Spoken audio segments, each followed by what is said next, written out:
నమస్కారం. సుప్రభాత ఘంటారావానికి స్వాగతం. ముందుగా ప్రధాన అంశాలు. జగన్ ఏలుబడిలో సాక్షి పత్రికకు అనుచిత లబ్ధి. 5 ఏళ్లలో 443 కోట్లు కట్టబెట్టారంటూ కేబినెట్ ఆగ్రహం. 100 రోజుల పాలనపై రేపటి నుంచి ప్రజల్లోకి ఎన్డీఏ నేతలు. ఇది మంచి ప్రభుత్వం నినాదంతో ఇంటింటి ప్రచారం.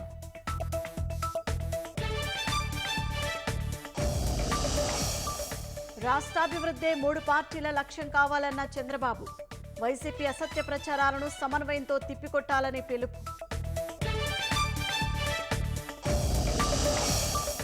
వరద బాధితుల అండగా దాతలు. కొనసాగుతున్న విరాళాల వెల్లువ.